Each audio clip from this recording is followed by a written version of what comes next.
আমাদের এবারের মন্দারমণি ট্রিপটা ছিল একটু অন্যরকম। আমরা বাড়ি থেকে বেরিয়েছিলাম দুটি গাড়ি নিয়ে। প্রথমেই আমরা ঠিক করেছিলাম কাঁথি থেকে মেরিন ড্রাইভ রোড ধরে যাব, কারণ যাবার সময় আমরা দেখব পুরুষোত্তমপুর লাল কাঁকড়া বিচ, আর সেখানে কিছুটা সময় কাটাবো। তারপর এখান থেকে যাব আমাদের এবারের মন্দারমণি রিসর্টে। আর এই লাল কাঁকড়া বিচে এসে আমরা দেখেছিলাম দুটি থাকার জায়গা। সেই দুটি থাকার জায়গার সন্ধানই দেব আজকে আমার এই ভিডিওতে। শুরুর দিকে রাস্তাটা একটু ঠিকঠাক ছিল না, এখন কিন্তু খুব সুন্দর রাস্তার উপর দিয়ে আমরা যাচ্ছি।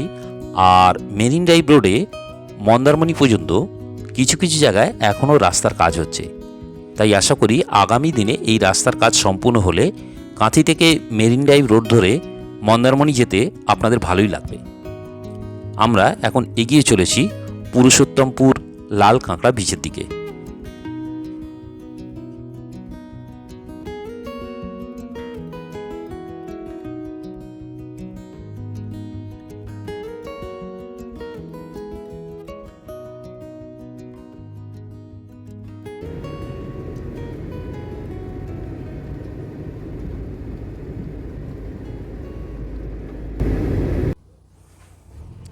আমরা এখন পুরুষোত্তমপুর সি বিচের দিকে যাচ্ছি লাল কাঁকড়া দেখার জন্য। আর আমাদের টিমের যারা তারা এগিয়ে গেছে, আমি ওদের পিছনে আছি।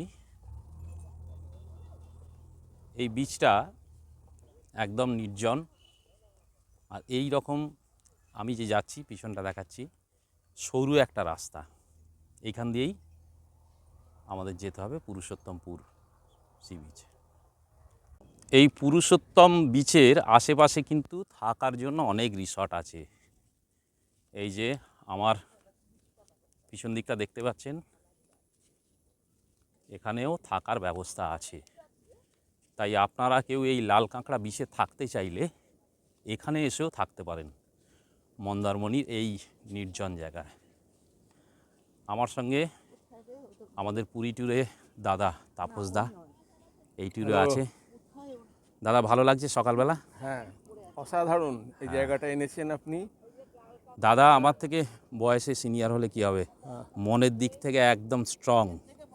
দাদা এখনও আমাদের সঙ্গে প্রত্যেকটা ট্যুরেই দাদা থাকার চেষ্টা করে, অনেক সময় পারে না শরীর, কিন্তু দাদা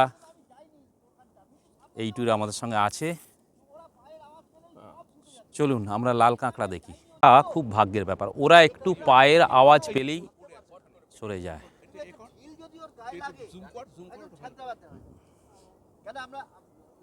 যাবো লাল কাঁকড়ার কাছে যাব, দেখাবো আপনাদের।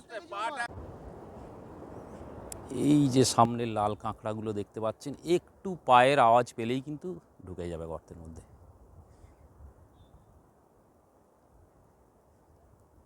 একদম সেন্সিটিভ, মানে আমার পায়ের আওয়াজ পাওয়া মাত্রই কিন্তু এরা ঢুকে যাচ্ছে, গলার আওয়াজেও ঢুকে যাচ্ছে ভেতরে।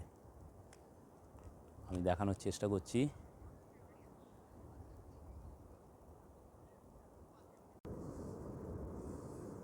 অনেকক্ষণ পরে একজনকে পেয়েছি, যে কিন্তু পোজ দিয়ে দাঁড়িয়ে আছে, দেখুন, দেখছে কিন্তু আবার চলে যাচ্ছে, দূরে চলে যাচ্ছে আমার থেকে।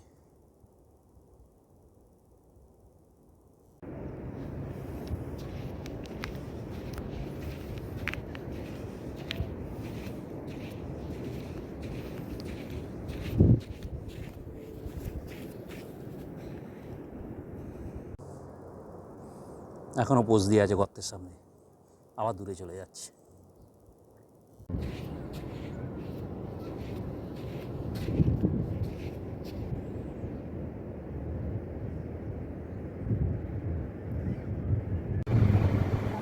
এই দক্ষিণ পুরুষোত্তমপুর লাল কাঁকড়া বিচটি কিন্তু খুবই নির্জন।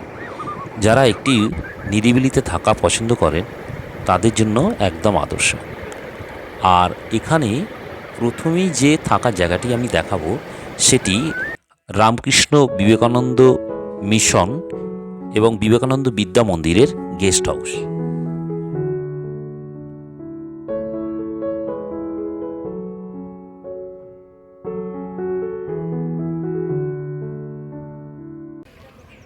আমি এখন দাঁড়িয়ে আছি রামকৃষ্ণ বিবেকানন্দ মিশন বিবেকানন্দ বিদ্যা মন্দিরের সামনে।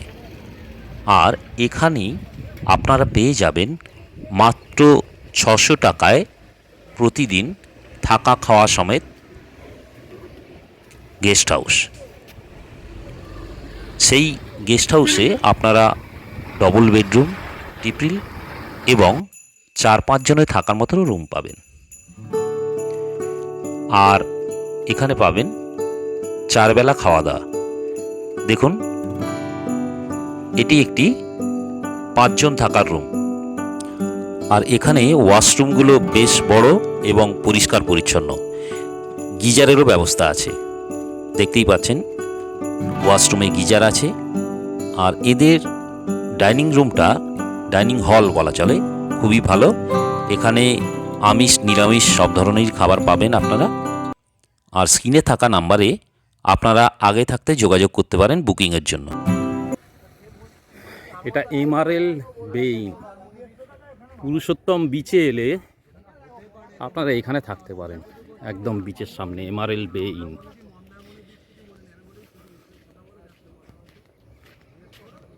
চলুন একটু ভেতর থেকে ঘুরে আসি।